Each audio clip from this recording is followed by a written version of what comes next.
परशुराम ने द्वार में प्रवेश किया और क्षण भर को वहीं खड़े हो गए। उनकी दृष्टि दूसरी ओर ओम और अश्वत्थामा पर टिकी रही। जब उनके बीच का द्वार धीरे धीरे बंद हो गया, फिर वे मुड़ गए और कृपाचार्य की खोज में अंधकार में चलने लगे। अश्वत्थामा और ओम ने परशुराम के निर्जीव देह के पास वास्तविकता में अपने नेत्र खोले। उन्होंने अत्यंत सावधानी से उनकी देह को उठाया और कृपाचार्य के निकट रख दिया। अब क्या करना है? ओम ने पूछा। अब तैयार होना है, अश्वत्थामा ने दृढ़ता से उत्तर दिया। पनडुब्बी में परिमल अपने कक्ष से निकलकर एलएसटी का द्वार खटखटा रहा था। अप्रत्याशित दस्तक ने एलएसटी को चौंका दिया। वह रासद्वीप से निकाले हुए फुटेज देख रही थी, जिसमें परशुराम ने ओम की रक्षा करने हेतु पूछताछ कक्ष में आकर उन पर आक्रमण किया था। उसने लैपटॉप तत्क्षण बंद किया और उठकर द्वार खोला तथा सामने परिमल को देखा। क्या मैं भीतर आ सकता हूं? परिमल ने पूछा। पीछे मुड़कर अपने अस्त व्यस्त कक्ष को देख एलएसटी ने हिचकिचाते हुए उत्तर दिया, भीतर सब बिखरा हुआ है। वह यहाँ पर भी है, हमारे और तुम्हारे भीतर। चलो आज रात इसे थोड़ा व्यवस्थित करने का प्रयास करते हैं, आज्ञा? एलएसटी ने केवल अपने कंधे उचकाए और परिमल को अपने छोटे से कक्ष में आने के लिए रास्ता दिया। कक्ष में कोई वस्तु अपने स्थान पर नहीं थी। बैठने के लिए थोड़ी जगह बनाने हेतु परिमल ने बिस्तर से नक्शों की गठरी एवं एक लैपटॉप उठाया और उन्हें छोटी सी मेज पर रख दिया, जो पहले से ही वस्त्रों, चार्जर और अन्य केबलों से भरी हुई थी। परिमल बिस्तर पर बैठ गया और एलएसटी द्वार के पास ही खड़ी रही। दोनों के बीच एक प्रकार की व्याकुलता थी। परिमल ने कुछ छोटी छोटी बातें करके उसे दूर करने का प्रयास किया। तो तुम्हें कैसा लग रहा है? तुम यहाँ क्यों आए हो? एलएसटी ने उससे सीधी बात की। सुनो, हमारे बीच जो हुआ उसके लिए मुझे खेद है। मैं केवल आदेशों का पालन कर रहा था, परिमल ने झिझकते हुए कहा। ठीक है, परंतु तुम यहाँ क्यों आए हो? एलएसटी ने उसी अशिष्ट स्वर में पूछा। तुम्हारे भीतर एक शिशु है जो मेरा भी है, अर्थात वह हमारा शिशु है, तुम्हारा और मेरा दोनों का। परिमल ने एलएसटी की ओर देखा, जो पहले से ही उसे देख रही थी। यह समझने के लिए कि वह क्या कहना चाह रहा था, वह उसकी बात पूरी होने की प्रतीक्षा कर रही थी। परिमल भी इस बात को समझ गया था, इसलिए उसने आगे कहा, मैं केवल यह कहने का प्रयत्न कर रहा हूं कि तुम अकेली नहीं हो और अगर तुम्हें किसी की आवश्यकता है तो मैं यहाँ हूं। तो तुम क्या बनने का प्रयास कर रहे हो, पति या पिता? एलएसटी उत्तेजित लग रही थी। दोनों। मैं तुम्हारा और बालक का ध्यान रखूंगा, परिमल ने दृढ़ता से उत्तर दिया। क्यों? एलएसटी ने फिर पूछा, इस बार और भी कड़वाहट से। परंतु परिमल ने अपना कोमल और देखभाल भरा स्वर बनाए रखा, क्योंकि यही एक पुरुष का अपनी पत्नी और संतान के प्रति कर्तव्य होता है। मुझे तुम्हारी देखभाल की आवश्यकता नहीं है, मैं अपना ध्यान रख सकती हूँ। एलएसटी ने द्वार खोल दिया। परिमल एक आह भरकर खड़ा हो गया और बाहर निकलने के लिए चल पड़ा। द्वार बंद करने के ठीक पूर्व एलएसटी ने कहा, और मैं समझती हूँ क्या? आशा में मुड़ते हुए परिमल ने पूछा। एलएसटी ने कहा, हमारे बीच जो कुछ हुआ उसके लिए तुम्हें खेद है और तुम केवल आदेशों का पालन कर रही थी। यह परिमल के लिए फिर से एक ताना था। उसने अपने गर्भ पर हाथ रखा और कहा, मैं और यह शिशु तुम्हारी समस्या नहीं है, और मानसरोवर में हमारे बीच जो हुआ उसका भी मुझे दुख है। मैं भी केवल आदेशों का पालन कर रही थी। इससे पूर्व की परिमल कुछ कह पाता, एलएसटी ने कक्ष का द्वार बंद कर दिया। परिमल वापस अपने कक्ष की ओर चला गया, परंतु जैसे ही वह अपने द्वार पर पहुंचा, वहां उसने चालक दल के एक युवा सदस्य को उसकी प्रतीक्षा करते हुए पाया। कहो, परिमल ने पूछा। वे आपसे मिलना चाहते हैं, चालक दल के सदस्य ने कहा। परिमल जानना चाहता था कि वह नागेंद्र की बात कर रहा था। परिमल नागेंद्र के कक्ष की ओर चलने लगा, परंतु युवक ने उसे रोका और कहा, नहीं, वहां नहीं, कृपया मेरे साथ आइए। युवक के पीछे पीछे परिमल पनडुब्बी के सकरे गलियारों से होते हुए एक बंद द्वार के समक्ष खड़ा हो गया। वह विचलित हो रहा था। युवक उसे द्वार तक पहुंचाकर वहां से चला गया।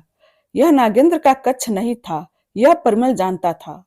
उसने द्वार खटखटाने हेतु हाथ उठाया, परंतु वह ऐसा कर पाता उससे पूर्व भीतर से नागेंद्र की दबी हुई आवाज आई, भीतर आ जाओ परिमल। परिमल ने कड़ी खोली और प्रवेश किया। कक्ष में कई छोटी छोटी स्क्रीन लगी थी जो पनडुब्बी में होती हर हरकत पर दृष्टि रखती थी। नागेंद्र बोला, जैसे मनुष्य अपने पुराने वस्त्रों को त्याग कर नए वस्त्र पहनता है, वैसे ही आत्मा अपने पुराने शरीर को त्याग कर नया शरीर धारण कर लेती है। नागेंद्र ने स्पष्ट किया। उसने रिमोट पर एक बटन दबाया और एक स्क्रीन पर फुटेज चला जिसमें परमल को एलएसडी के कक्ष में प्रवेश करते देखा गया। वीडियो बंद होते ही नागेंद्र ने कहा, बिना मेरी अनुमति के एक ही भाव तुम्हें उस द्वार तक ले जाने में सक्षम है और वह है प्रेम का। मैं वृद्ध हूं, संभव है कि मुझे स्मरण न हो, परंतु मुझे विश्वास है कि तुम्हें अवश्य होगा। मुझे बताओ, क्या मैंने तुम्हें प्रेम करने का आदेश दिया है? नागेंद्र ने उसकी ओर सख्ती से देखा और एक एक शब्द पर जोर देते हुए कहा, एक दिन उसकी मृत्यु हो जाएगी और तुम्हारी भी। तुम्हारे जन्म एक दूसरे से प्रेम करने हेतु नहीं बने हैं। वह यह स्पष्ट रूप से जानती है और तुम्हें भी यह जान लेना चाहिए। जब परमल कक्ष से बाहर निकलने लगा तो नागेंद्र ने उसे फिर से रोका। परमल, अगली बार तुम उसे तभी देखोगे जब मैं तुम्हें ऐसा करने का आदेश दूंगा। परमल एक क्षण के लिए रुका, उसकी अंतिम बात सुनी और मौन रहकर चला गया। कैलाश पर्वत पर वेदव्यास भी मौन थे। ब्रह्मांड में बोले गए हर शब्द को वे जितना संभव था उतने शीघ्रता से सुन रहे थे ताकि देर होने से पूर्व उन्हें अगले स्थान का पता लग सके। वे आशा कर रहे थे कि कहीं किसी ने किसी युग में उन अन्य स्थानों के बारे में कुछ कहा होगा जहां शब्द छिपे हुए थे। वेदव्यास का मस्तिष्क पिछले युगों के असंख्य शब्दों की गूंज का अध्ययन करता रहा, परखता रहा और परशुराम तथा अन्य लोगों की सहायता करने का कोई उपाय खोजने का प्रयत्न करता रहा। कई दिनों के पश्चात वेदव्यास ने अपने नेत्र खोले क्योंकि उन्हें उस शब्द का ज्ञान हुआ जिसे वे खोज रहे थे।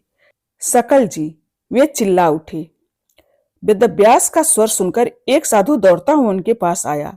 वेदव्यास ने दृष्टा को देखा और उसे तुरंत अश्वत्थामा को बुलाने के लिए कहा। अश्वत्थामा को तुरंत बुला गया और ओम भी उनके साथ आया। वेदव्यास हाथ में सूखी लकड़ी का एक तिनका लिए बैठे थे। कीचड़ वाली भूमि पर 3 शब्द एक के नीचे एक लिखी हुई थी, परंतु वे एक सिद्ध में नहीं थे। अश्वत्थामा और ओम स्पष्टीकरण के लिए वेदव्यास की ओर देखने लगे। उसने अब तक मानसरोवर, रूपकुंड और अग्रवंश से 3 शब्द प्राप्त किए हैं, अविनाशी, अनादि और अनंत। ये शब्द देश की हर बड़ी नदी के समान उत्तर से दक्षिण की ओर बह रहे हैं। वेदव्यास मानसरोवर से रूपकुंड से आगरा तक एक साथ रेखा खींचते हुए बोले, यदि मैं सही हूं तो मुझे विश्वास है कि उसका अगला स्थान रेगिस्तान की भूमि पर स्थित सापित गांव होगा। वेदव्यास ने रेखा को आगरा से बाईं ओर खींच दिया। सापित गांव? मिसेस बन्ना ने भौहें चढ़ा ली। हाँ, सापित गांव, पृथ्वी ने पुष्टि की। 13वीं शताब्दी के आसपास स्थापित कुलधारा कभी एक समृद्ध गांव हुआ करता था।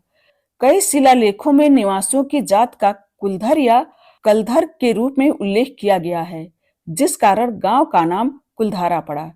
ऐतिहासिक अभिलेख बताते हैं कि 17वीं व 18वीं सदी के बीच उस गांव की जनसंख्या लगभग 1588 थी। पौराणिक कथा के एक पुनः कथन का दावा है कि 19वीं सदी में अज्ञात कारणों से गांव को रातों रात छोड़ दिया गया था। स्थानीय किंवदंती है कि गांव को छोड़ते समय ग्रामीणों ने एक शाप दिया था कि कोई भी गांव को दोबारा नहीं बसा पाएगा। जिन लोगों ने उसे फिर से बसाने का प्रयास किया, उन्होंने असाधारण गतिविधियों का अनुभव किया और इसीलिए वह गांव आज भी निर्जन रहता है। पृथ्वी ने समझाया। यह जगह कहाँ है? मिसेस बन्ना आगे झुकी। जैसलमेर से दक्षिण पश्चिम में 18 किलोमीटर दूर कुलधारा राजस्थान में स्थित है। यहाँ की बस्ती एक मंदिर पर केंद्रित थी।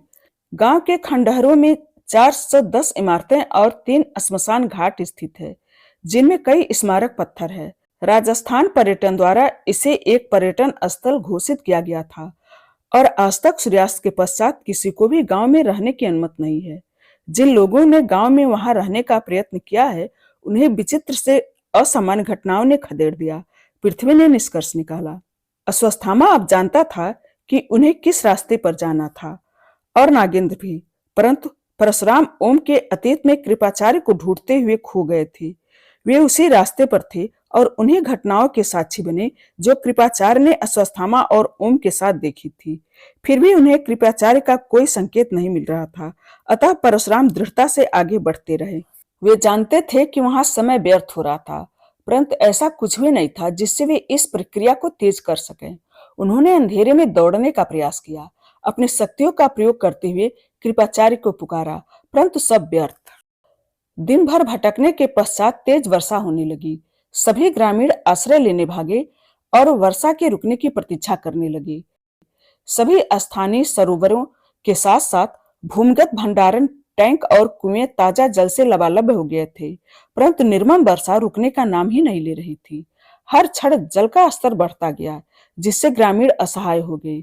गांव के प्रवेश द्वार पर एक बांध था जो वहां के निवासियों को सिंचाई में सहायता करता था, परंतु कुछ घंटों की निरंतर वर्षा के पश्चात बांध में दरार पड़ने लगी। परशुराम कुछ नहीं कर सकते थे, वे देखते रहे।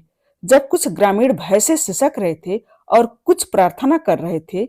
गांव में पहले से ही बाढ़ आ रही थी और यदि बाढ़ टूट जाए तो उनका पूरा समुदाय नष्ट हो सकता था। एकाएक दूसरे छोर से परशुराम ने लगभग 30 वर्ष के एक युवक को बांध की ओर भागते हुए देखा। जैसे ही युवक नंगे पैर दौड़ा, परशुराम ने उसकी बाईं एड़ी पर एक काला तिल देखा। देवध्वज, वहां मत जाओ, यह संकटमय है, तुम डूब सकते हो। एक स्त्री की आवाज ने युवक को वापस आने के लिए कहा, किंतु देवध्वज तब तक पानी में तैरता रहा जब तक कि वह अंत में बांध पर नहीं पहुंच गया। दबाव के कारण दीवार दरकती रही। उसने उसे एकत्र रखने और बहाव को रोकने का प्रयास किया, परंतु वह समझ गया था कि इससे कोई प्रभाव नहीं पड़ने वाला था। उसकी दृष्टि पास के एक पर्वत पर पड़ी और उसे एक विशाल शिला दिखाई दी। वह तुरंत उसकी ओर बढ़ा और जोर की थुरथुराहट के साथ उसे बांध की ओर लुढ़काने हेतु नीचे ढकेल दिया। गांव वालों को युवक के हाथों एक और आपदा की आशंका होने लगी। जैसे ही बांध टूटा, शिला लुढ़कते हुए उसके केंद्र में जा अटकी। पानी पूरी गति से बहता हुआ आया, परंतु चट्टान के कारण वह दो धाराओं में विभाजित हो गया, जो खेतों के माध्यम से अपना रास्ता बनाते हुए गांव के परिसर के चारों ओर फैल गई। ग्रामीण आश्चर्य से देखते रहे कि युवक ने अपना जीवन दांव पर लगाकर अकेले ही उन सभी की कैसे रक्षा की। शीघ्र ही वर्षा भी बंद हो गई और अतिरिक्त जल बह गया। रात में सभी ने अपने घरों को ठीक किया और फिर उत्सव मनाते हुए एकत्र हुए, जहां उन्होंने देवध्वज की वीरता की प्रशंसा की और उसकी समृद्धि के लिए प्रार्थना की। परशुराम ने दूर से देखा, उसकी दृष्टि अभी भी कृपाचार्य को खोज रही थी, जो कहीं नहीं मिली। इस कहानी का शेष भाग अगली वीडियो में। धन्यवाद।